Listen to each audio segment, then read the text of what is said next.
Hi, I'm Dr. Howard Jack West, and I'm a medical oncologist with a particular focus on thoracic oncology. I'm an associate clinical professor in the medical oncology division at City of Hope, and I also lead a program called Access Hope that works on remote consult services there. And I'm based in the Los Angeles area. I'm happy to welcome all of you to this multidisciplinary tumor board on a series of provocative lung cancer cases. Hi, I'm Michelle Ginsberg, and I'm a director of cardiothoracic imaging at Memorial Sloan Kettering Cancer Center. And I'm also vice chair for education in the Department of Radiology, also at Memorial Sloan Kettering. And I'm also a professor of radiology at Weill Cornell Medical College, which is across the street from Sloan Kettering in New York City. Hi, everyone. I'm Suresh Ramalingam. I'm a professor of hematology and oncology at Emory University and the Winship Cancer Institute. Like Dr. West, my focus is also on thoracic oncology. Hi, I'm Seth Force. I'm the Kamal A. Mansour Professor of Surgery and Chief of Thoracic Surgery at Emory University in Atlanta, Georgia. Hi, everybody. My name is Cliff Robinson.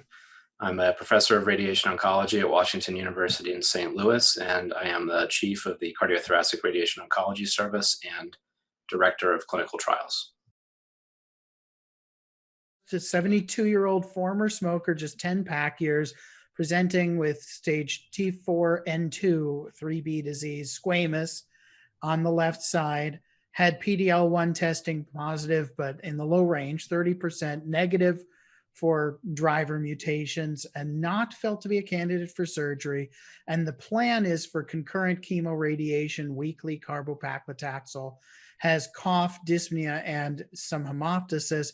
Performance status is 1, has other medical history of hypertension, GERD, so reflux, some mitral valve regurgitation, left bundle branch block, and an AICD that would be removed temporarily and replaced after treatment, put on amiodarone in the interim. I mentioned the tobacco history, just occasional alcohol. And so if we can look at the imaging and then talk about basically surgery versus non-surgical approach. So on the first left-hand image is a CT scan which demonstrates this 5.5 centimeter cavitary mass. And typical in appearance for squamous cell that they're cavitary. Generally more centrally located, but the cavitary component would make us suggest squamous cell just from imaging. We see that it extends to the chest wall, and it's hard to tell on imaging, and that's in general true, whether there's chest wall invasion or mediastinal invasion. And while it may touch the chest wall, at surgery often it's easily removed and not invading. So we sort of overestimate invasion generally, and sometimes under, but generally overestimated. And we see that this is a very avid mass with an SUV of 10.1 on the center image, which is from the PET-CT.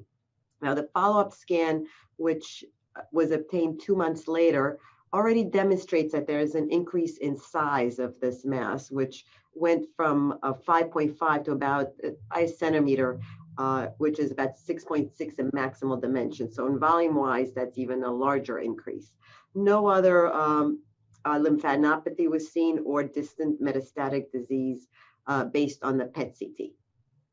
Okay, so we have a biopsy-proven squame and was evaluated by a thoracic surgeon, felt cancer was extensive, involving likely the mediastinum and the chest wall, and also cardiac function being a concern. So if I can start with Dr. Force, are you very comfortable with this patient not pursuing surgery, or would you raise the questions and back up and say, well, let's revisit that? So I guess there would be two things I want to know. So the diagnosis was N2, but I didn't see where that showed up on imaging or biopsies. Yeah, I'm not sure. I don't think we saw that. I think we'd have to presume that it was either, PET avid or biopsy proven, but So I I guess don't know where the biopsy okay. was from. So I would say if it truly is N2 and the N2 are not the prevascular lymph nodes, which, I'm more aggressive about operating on those patients. If they truly had paratracheal positive lymph nodes, yes, I would not take, a patient that age with that medical history to do a complicated operation. If he ends up being T4 and 0, then I would certainly consider that. The hilar lymph node, again, I'll get back, I mentioned it before, it's very important to know where that lymph node is and is there cancer or not, because typically those lymph nodes often sit at the bifurcation of the upper and lower lobe bronchus, and therefore would require a pneumonectomy to get that out, and I would not put him through a pneumonectomy. So in summary, yes, I mean, if he could get a left upper lobectomy, then it would be a consideration. But it sounds like there's some other issues. The other thing I would say is, and there's recent data to show that when a chest wall resection, if the tumor is growing into the ribs, and we have to remove ribs and reconstruct that significantly increases the morbidity and mortality, post-op mortality of that operation. The recovery is a lot harder. So that would be another factor. If I thought I was going to have to remove some chest wall in somewhat of a debilitated, guy with a bad cardiac history, then that would give me pause to offer surgery. Dr. Robinson, are you very on board with radiation here? And can you just comment on, with an AICD, if this is this a typical way that you would imagine you would pursue this, of having it removed and going on to medical therapy in the treatment period? Yeah, so I agree with everything Dr. Forrest mentioned. For large, squamous cell carcinomas like this, one thing that I think we also want to be thoughtful about is that without surgery, these can sometimes be very challenging to manage. That kind of central necrotic issue. You can see the fluid layering right there. Sometimes these patients can get quite sick as they go through chemoradiation, and then they end up with pulmonary issues. And I've had at least more than one of these patients end up with somewhat heroic salvage, unplanned type surgeries when we really can't control that issue. But with that being said, I do think this patient starts to really squarely start to fall into that zone of the patients we consider for non-operative therapy. I would like to qualify that, unlike with SBRT, where we often couch non-operative therapy as the kind of kinder, gentler treatment, I don't think we can say that for chemoradiation. So, we have to remind ourselves that it is still an intensive course of therapy. It's just a different way of approaching it. The AICD, particularly for a larger tumor, larger field here. Absolutely. So as the volumes start to increase, the risks start to go to the patient for damage to the lungs. We have increasing evidence that my group and others have written as well that earlier cardiotoxicity than we thought of, such as in the breast cancer and lymphoma population, may be a component of some of the balanced risk for radiation in thoracic patients. And then, as you start to treat more of the mediastinal adenopathy, the esophagitis is a significant component as well. The AICD, that's not a very typical approach here. Typically, we would try and leave the AICD in place. Leaving the can in place is always the best approach, and trying to work around it.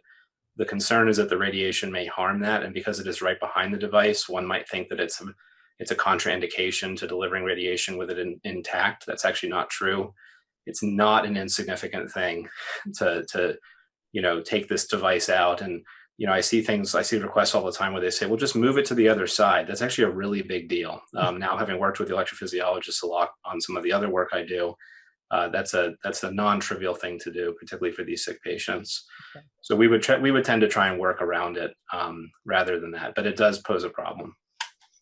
Dr. Ramalingam, any additional thoughts, or would you consider weekly carbopaclitaxel radiation as a leading consideration here?